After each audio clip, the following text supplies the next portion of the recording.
Welcome to Impact Point, where we cut through the chase and get to the facts. My name is Nilima Grover, and I will be your host today. And today's topic is the new rules of humanitarian assistance. As the landscape in the humanitarian assistance world is changing, there is increased pressure to show fast how these programs matter. Why do they reduce risk? How do they reduce risk? And how they deliver measurable outcomes in hard places, and why we should care about this. My guest today is David Lillie. David brings over 25 years of experience in humanitarian and international development, where he has been focusing on delivering results. He currently serves as the executive director of the Syrian American Medical Society and has worked on the ground in many countries around the world, including Sudan, Syria, Rwanda, and others. He has worked at the administrative and financial levels, overseeing portfolios, as well as works in a strategic level in his current role. Welcome to the show, David. Well, thank you. And it's a pleasure to be here. I think you summarized it perfectly. About 1 year ago, at the beginning of the new administration, suddenly we saw that all humanitarian assistance, foreign assistance from the U.S. government was suspended immediately. And there were a lot of questions and we weren't able to get answers, but we were told we had to stop spending money. And for many agencies, including our own, this would have meant in our pediatric hospital, for instance, where we're providing life-saving services in the aftermath of a conflict, in these very tough ethical questions, such as what do you do with incubators? Can you pull the plug? We obviously we couldn't, but it meant that we had to start using our own funds to do that. And many agencies were facing the same issues, but didn't have the private resources that we had, and they had to make very difficult decisions. And that meant not being able to feed the poor, provide immunizations for the unimmunized, stopping basic education services, trying to prevent diseases. Even HIV/AIDS was in question. So it really was a shock to our sector. And slowly we learned that many, if not most, over 80% of the grants, of the funding that was implemented by the U.S. Agency for International Development was not just suspended, but ultimately, after a review, was terminated.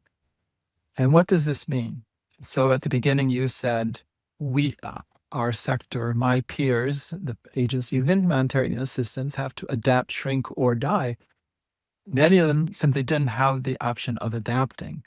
There are and were many agencies that had the majority, if not all of their funding that had come from USAID or humanitarian agencies at State Department, and some of them have had to end, have had to significantly curtail their activities, and they are reinventing themselves and adapting, as we all have had. Meanwhile, as you said, the needs have not diminished. There are over, according to the UN, 320 million people worldwide, globally, who need aid, and that number is only growing, while the amount of humanitarian aid from the U.S. government and other agencies, other governments, is declining. So our argument is that humanitarian crises don't just disappear whether government funding slows down or people's attention goes away, the media doesn't cover it anymore. These crises just become more dangerous. So this is where we're at today. Many of us have adapted, tried to innovate. While spending less, we try to spend more smartly. So this is a very challenging time, but also an innovative and very interesting time as well. Thank you for that information and that background, because I myself know of several smaller organizations that have really struggled with the current situation. And we have a a real challenge on our hands. Can you tell us why this matters? Why should we care about this amount of money going down and these needs being unmet? Why does it matter uh, to the U.S. taxpayer and the United States? When does humanitarian assistance become a strategic liability for the U.S.? And how would we know about this early? Um, we like to think that humanitarian investment isn't just charitable aid. It's investment in stability as well as crisis prevention. So um, right now I focus on the Middle East, particularly on Syria and its surrounding countries. Syria had faced a conflict over 14 years that just devastated the country. More than half of the population was displaced, 7 million outside the country, 5 million in the country. And the health sector, education sector, housing stock, economy, banking, everything was disrupted. And with the aid from the US government, the generous aid from USAID and relevant bureaus in the State Department, as well as other governments and funding institutional donors around the world, they were able to contribute by helping to lessen the humanitarian impact, the number of people who died, uh, the people who were able to have a brighter future because it was investment. But while 12 million people were displaced, it could have been it could have been much, much worse. And there was a population that stayed intact, or those who are displaced internally were able to continue to get healthcare, potable water, sanitation, education at times, and even housing, if that was nothing other than temporary housing or tents. But they were stable, and if this aid didn't come in, there would have been more instability, and not just within Syria, but within the region, as well as disease prevention. During the COVID period, you can imagine how COVID could spread quickly through a population like Syria, where millions of displaced were in tents living side by side without clean water, without good sanitation. And with the efforts of humanitarian aid, investments from USAID and others, the pandemic, at least in that area, was reduced, and it didn't spread over the borders as much as it could have. So these are really important things for us to keep track of. Disease prevention, stability, security, they're directly linked to some of the overarching objectives of what the US government is focused on, and things that can really play havoc in a global landscape. So when do you think that the lack of this humanitarian investment in humanitarian assistance becomes a strategic liability for the US? And how would we know this early? The U.S. had invested significantly in Syria during the war, and its impact was immeasurable. Just look at our organization in itself, just trying to survive, to get enough money to keep moving, to get medication.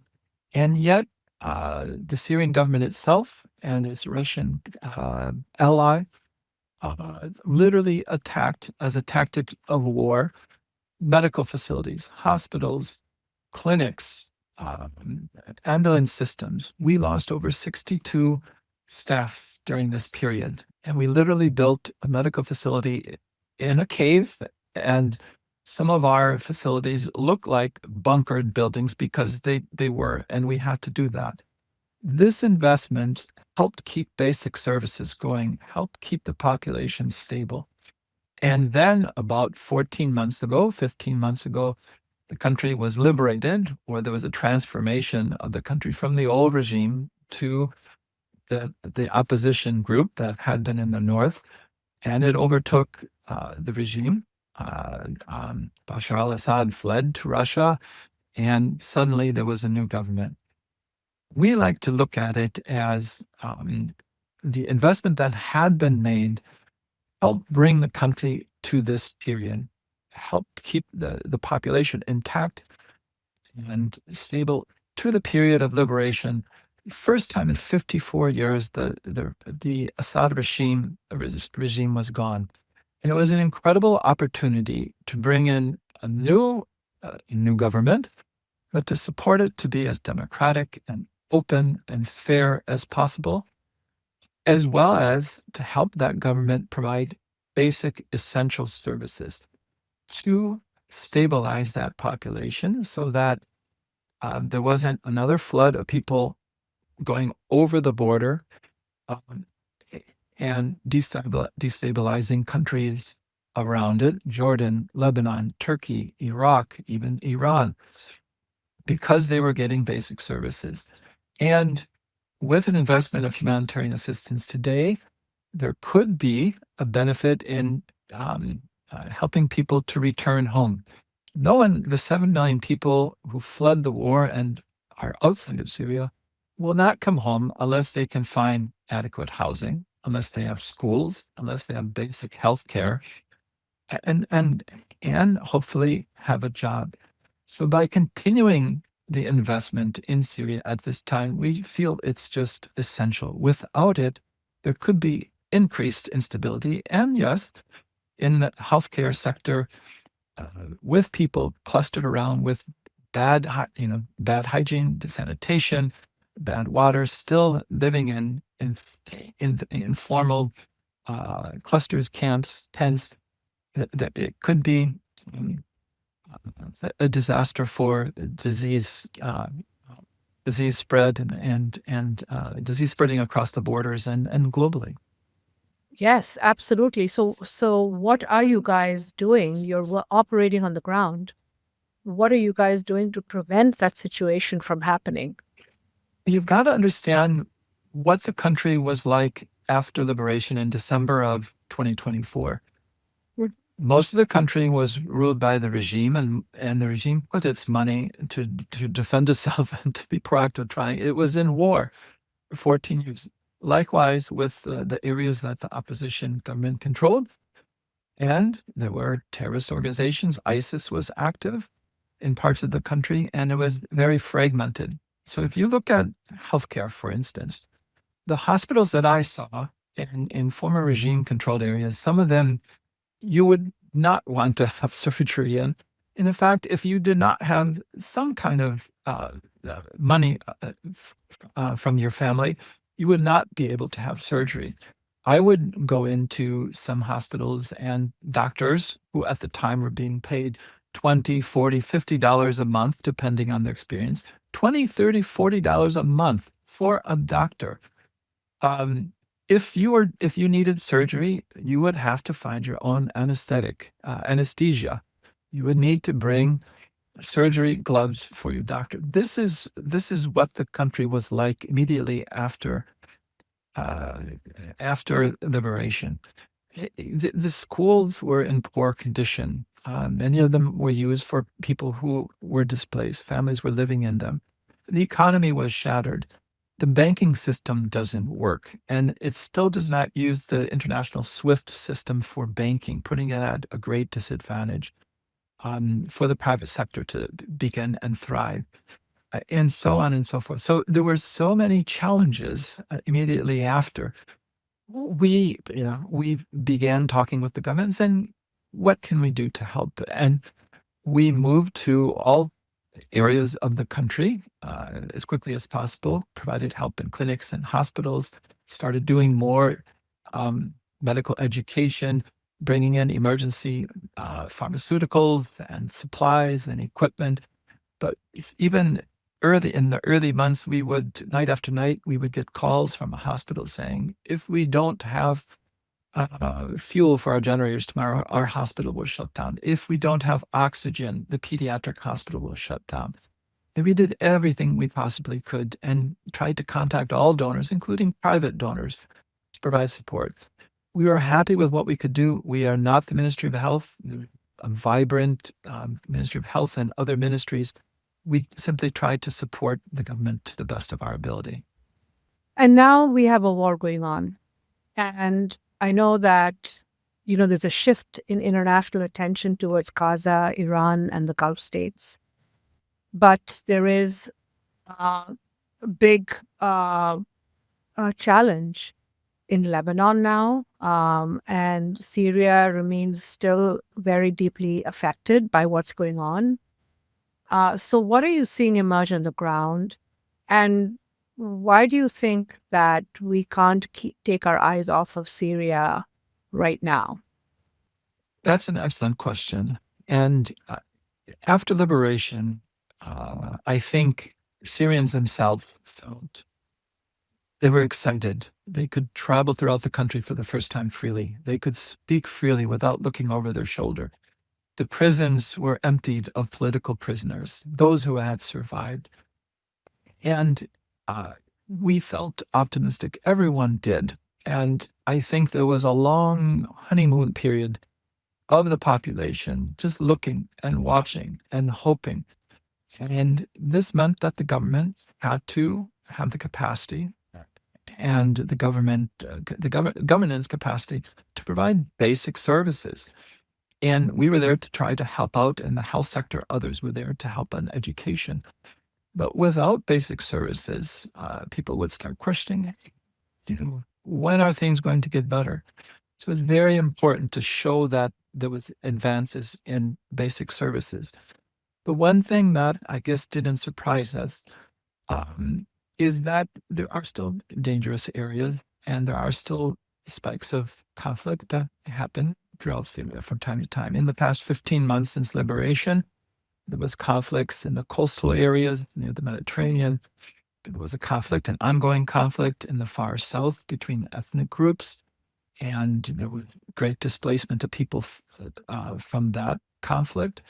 In the northeast of Syria, near the Iraq border, and farther north toward Turkey, just there was the Kurdish ethnic group who had been ruling independently during the regime period and tried to continue to rule independently or with authority, with autonomy after liberation. There was an agreement with the government to unify with the government, all 14 governorates of the country together, but these 3 governorates in the northeast remained somewhat independent. There was conflict that emerged early in January and February this year, and eventually the government was able to sign an agreement with the authorities in the Northeast to join. But the conditions there are very poor, and the population is quite vulnerable. So there continues to be small fires that the government needs to address, that the international community needs to address. And again, I can't say enough with what is going on today in the Middle East and what is happening in the neighboring Lebanon, where 1 out of 6 people are displaced. Nearly 1 million people in Lebanon are displaced today.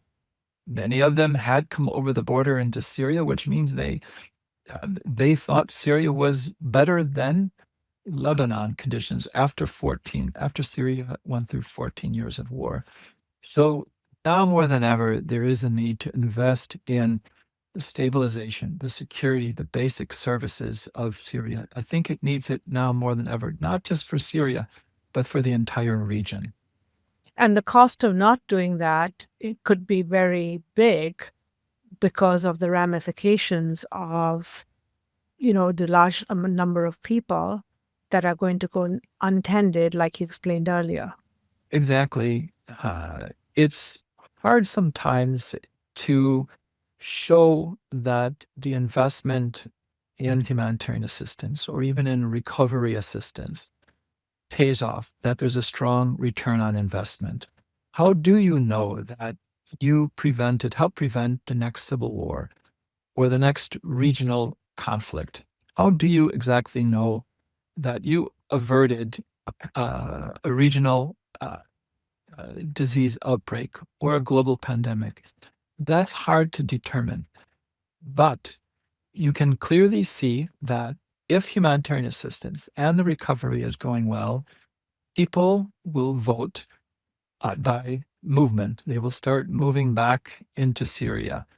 They will invest in their communities, help rebuild their house, look for work, find schools for the kids, find healthcare. Uh, and people will return home. There'll be the private sector will grow, the banking system will grow, there'll be more trade, both within Syria and within the region. And I think those living indicators are the real testimony of the achievements of humanitarian and recovery and assistance. Yeah. And I am going to come back to this topic about data and return on investment because it's something that I've spent many years working on through the work that we do at Q2 Impact. But before I do that, I have one more question on the current situation. And this is really drawing on your current Syria and your AFTA experience, where, with the current situation, there has been a, radical change in how humanitarian assistance is being funded as well as being viewed right now. And the current funding models are changing. And when you change these funding models, I'd like to understand what actually breaks, because you have, developed these structures based on the current models, and these include access and partners and risk, etc. But when these funding models have been appended, what actually breaks? Many, particularly international NGOs, work with local partners, and the local partners end up doing most of the work. But they have let's say the smallest margins of error, so they don't have a lot of overhead to keep them going if the funding is stopped. SAMS works almost entirely with. We do our own work. We have over 2,500 staff in Syria. We have some local partners as well, but other major international NGOs primarily work through local agencies. So when the funding stops, the international agency might have some reserves to keep going and try to recover and adapt, but the local agencies don't. They're dependent on, they are dependent on an ongoing pipeline of funding to pay for their staff, to pay for whatever office they might have, the vehicles, the operational costs, and that breaks quickly. Once in finding strong local partners often takes time, particularly those who are willing to work in the most dangerous places in the world, where the populations are the most vulnerable. And that means some of them need to reach the requirements of institutional donors like USAID or the Germans or the French, who have strong requirements for financial management, operational controls to avoid fraud and corruption. And often that takes a lot of training, months and years.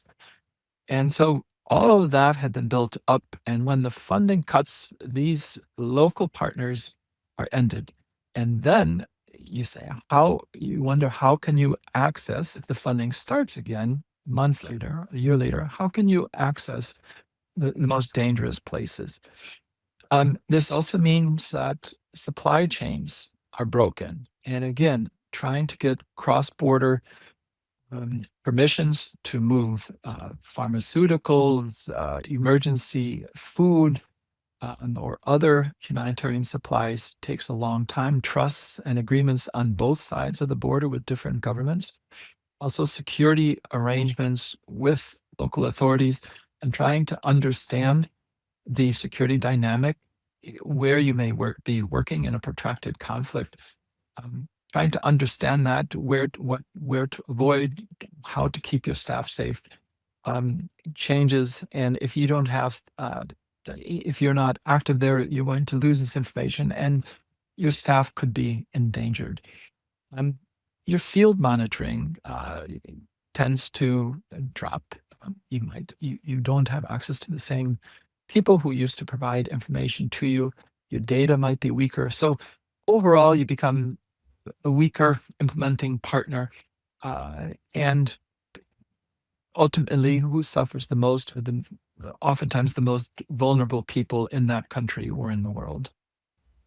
And I would argue that doing this would also probably make the problems that you mentioned earlier, instability and disease and bad actors gaining a stronger foothold, that would really make the situation exponentially worse because the most risky places probably are the first to get badly impacted with some of these things.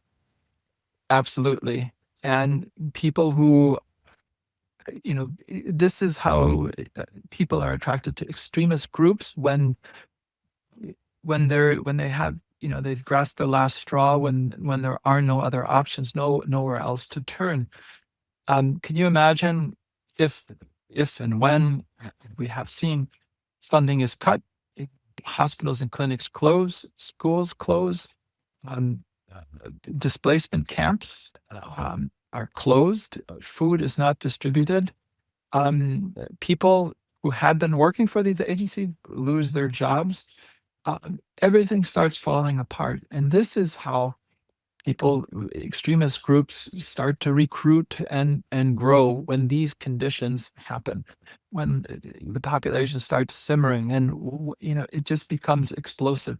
This is why the investment in humanitarian assistance is so important, especially during conflicts. Just the population going, certainly alive and healthy, but being able to live to see another day, hopefully helping their kids get an education, to get basic health care, and just having hope to live, having hope to have a brighter future. Yeah. So I'm going to sort of take this cue to move to a different question that I would like to discuss, which is around the America First focus of this administration. And, making America safer, stronger, more prosperous is what this administration is focused on. And based on what you're saying, humanitarian assistance directly ties into making America safer. And to me, it seems like there needs to be a shift in the messaging in humanitarian assistance, as well as a new and more powerful way to show the impact of humanitarian assistance so that it's viewed as a strategic win and not just a sunk cost. How are you using data and real time tools to prove that humanitarian assistance is a strategic win? Are you doing anything different? There have been many surveys that have shown Americans are supportive of the provision of humanitarian assistance, especially during wars or after natural disasters. Yet they think that the cost to America, that investment is well over 1, 2, 3%. And it had been well under 1%. And when people learn that, they say, yes, they're very supportive of the assistance. But still, it's taxpayer money that could go to serve national causes, domestic causes, and there are so many needs everywhere. So you do have to try to demonstrate why this is in the benefit, why this is in U.S. U.S. interest to provide this assistance. As we said, you know, if done well, humanitarian aid, it's an investment in crisis prevention. It's an investment in global stability. And you have to try to make the case that without this assistance, without these preventive measures, that there will be more conflict, more instability around the world, or in regions that will affect our allies, our partners, and perhaps even drive inflation. Prices may expand. Oil, as you see, could be affected with with unstable countries and regions. U.S. Economy, private businesses want to always expand and look for new markets. And if markets are unstable, if they're not, if there is instability, they will have be very cautious to invest. So there are many ways of looking at this, and I think while our world was shook with the reduction in humanitarian assistance last year, I think we have to look at the silver lining and seeing that, not looking at how much we spend or how little we spend, but how we may spend more smartly. And part of that is spending resources to show that the work we do is achieving strategic goals, is achieving national interest goals, strategic national interest goals. There are possibly more transactional or conditional requirements to assistance today by the U.S. or some other countries, and that you have to look at very carefully, ethically. Is that for agencies that are apolitical, that are impartial, that are bound to providing aid under international humanitarian law. So that's something that we have to look at carefully. But I think we can partner more smartly with our institutional donors, with the U.S. government, to work together to show that we are making a difference, that we are helping the U.S. national interest and its strategic goals. Absolutely. And I know that in the work that we are doing right now in this sector, we are looking at new indicators and new ways in which we can show how humanitarian investment is impacting results. And I do think that, there is also a group of people out there that think that there's a lot of waste and fraud that happens, and a lot of it does happen. But there is a good part of the funds that does go to the needs for which they're allocated.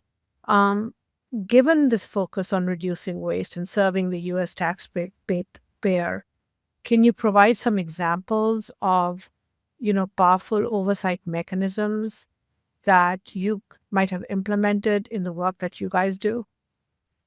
Definitely. And I think we have to oversee and report and analyze better and better. As I said, we have to do things more smartly than we did before. There is less funding, and the needs aren't lessening in any way. One thing that humanitarian organizations have gone into in a big way is artificial intelligence. And now you think, we become AI experts in the most dangerous places in the world or in the aftermath of disasters. One study showed that 70% of humanitarians do use AI, but mostly for data summaries and research and translation purposes. And that's all well and good. But the study also showed that only 3% of humanitarians are really experts in AI. But by investing in AI and training humanitarians in using that, you could use AI to predict risks, to predict where there might be natural disasters, where they could forecast floods or droughts, and you could prepare to avert major catastrophes. Supply chains, which are so fragile, especially in conflict areas or areas suffering in the aftermath of disasters, they're very weak. You could look at how to optimize the supply chains, and that would take a lot of work, but it could save money in the end. Looking at population movements in areas that are in conflict where you can't access and you can't send humanitarian workers. Satellite images are being used now to look at population movements, and with different predictive models, you can start analyzing how much food is needed, how much medicine will be needed, what kind of shelters will be needed, and this can help reduce costs. One other area that we're looking into is data, and we have to be smarter in the use of data as well as in reporting. Agencies collect all kinds of data, and for instance, our organization, we have our own health information system. We have our own electronic medical record system. In Syria, there are many different systems, or there have been. Our system was used by most implementing agencies in opposition-controlled areas, and the UN was looking at it. But in the regime-controlled areas, there were different systems, or the systems simply weren't used pencil and paper were used. But there are different data analytical platforms that are used now to reduce duplication. And creating reams and reams of spreadsheets and data isn't necessarily helpful. It might please one institutional donor, but another one will have a different requirement. But what is really needed is data that will help individuals, help communities, help the Ministry of Health, and it has to be unified and standardized. And even in conflict settings, there are platforms that can be used that are coming out, and more agencies are using. There's something called the Humanitarian Data Exchange, which is one of these data analytical platforms, which helps to reduce duplication. So by working non-governmental organization, international humanitarian agencies, by working together collectively, we can reduce our working load and produce better standardized data that can be more useful for end users. You talk about a topic that is very close to my heart, David, which is data. And I do believe that there is a tremendous opportunity right now to really leverage the power of artificial intelligence and data science to be able to take the reams of data that is out there and a lot of the qualitative information that's out there and to make sense out of it. And we have done some of that in the work that we are doing, but there is huge potential out there because just having reams of data sitting on a system or sitting in files is of no use, like you said. The real value of that is when you can translate that into insight and decision making and something that you can use to act upon or gives you insight into what's happening. And we spend so much time collecting the data and we spend so little time really leveraging that data to help us with what we need to do. So I do think that this is a huge opportunity right now that could be transformational. And I truly believe that, even in terms of faster decision cycles, really finding out what's happening on the ground and being able to, give that information in almost real time. I think that's very much possible right now with the way things can be set up in the field. Definitely. And in our field, in medical relief, AI can be used for better diagnostics and preventive information for preventive care, best diagnostics and procedures. But even the donors always want to prevent fraud and corruption, and we try to minimize it in every way we possibly can. But AI could help in this area in looking at financial spreadsheets, even information of different data that is collected for humanitarian crisis. AI can analyze it. Some AI platforms could analyze it and look for anomalies, Yes, trying to absolutely. find error or even corruption or fraud. And I think we can use more of this. Even there is geospatial data, which we might not have access to, or it might be too expensive, but collaboratively we could work together on this. And there is one system called GeoWrangler, which is accessible and could be used by our community to improve our forecasting and predictive measures to provide the best humanitarian care possible. So I love that because I think that there is an opportunity right now and it's quite green because we are really at the cusp of doing all these things right now. So I'm glad to hear that you're thinking about it and that others are thinking about it. And I do think that when we start really leveraging the information that is out there and we make that part and parcel of our work, we will work smarter and we will be more effective in what we're trying to do here. And I did promise that I would come back to this area of return on investment, which is, again, an area where I feel like I have a little bit of knowledge because I do think that there is a need to come up with new indicators and new ways of showing why humanitarian work matters beyond the traditional things that we have been looking at.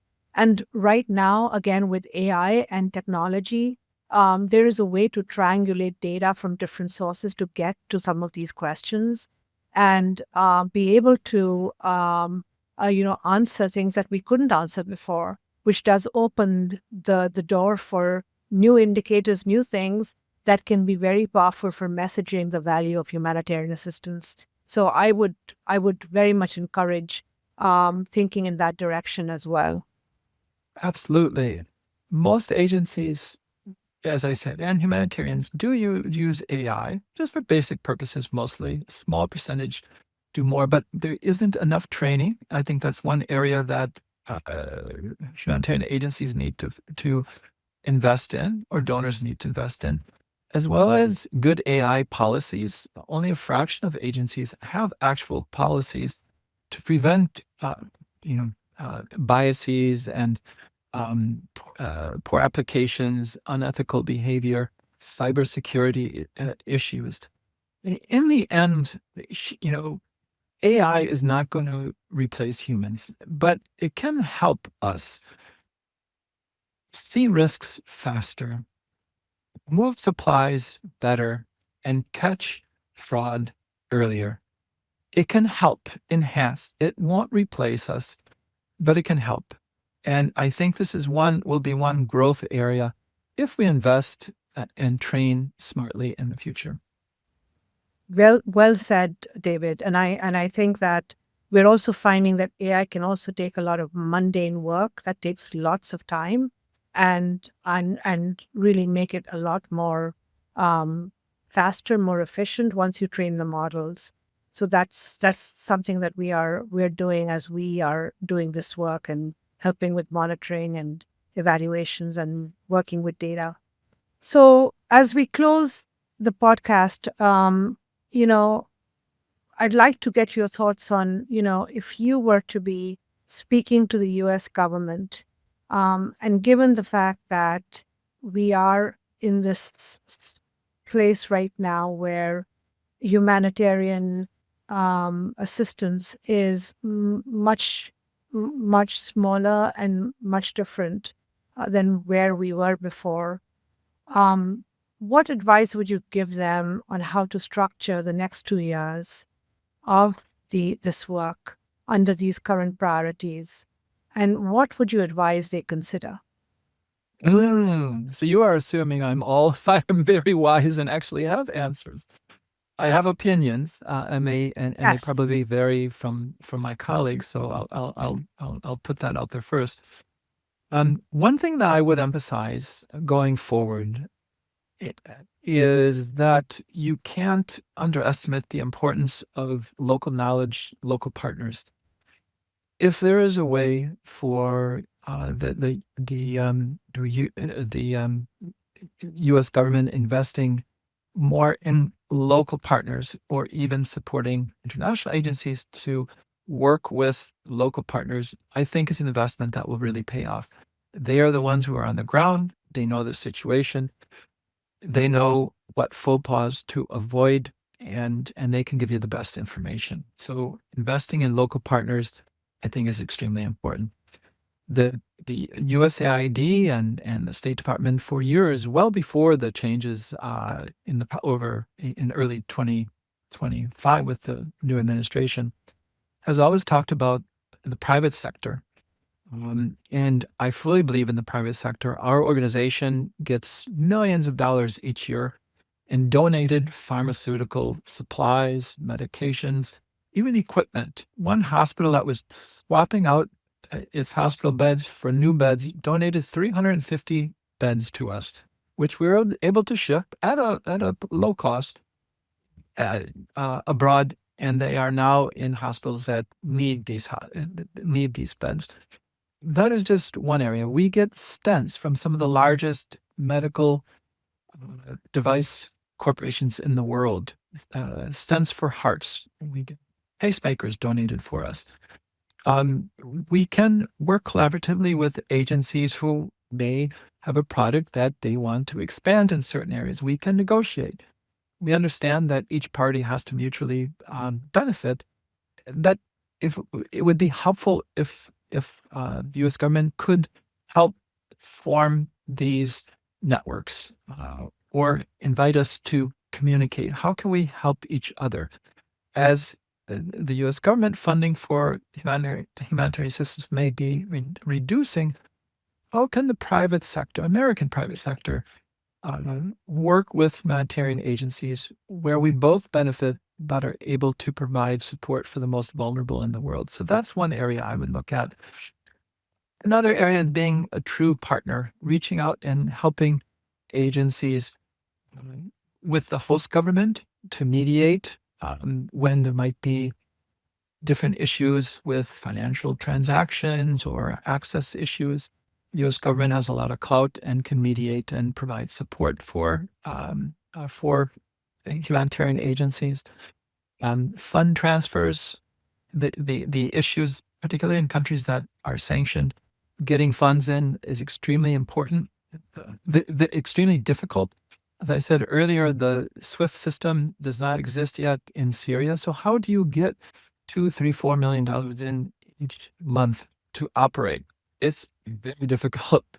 And you have to use formal or informal systems, and that costs more. It drives up the cost of humanitarian assistance. How can we work together to do that?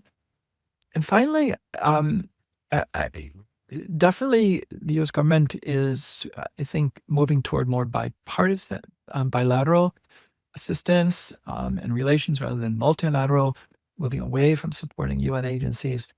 I do think that, and yet they've reduced the number of staff and providing of humanitarian staff, and they would like at least one UN agency to serve as a management unit to provide grants and assistance to international actors.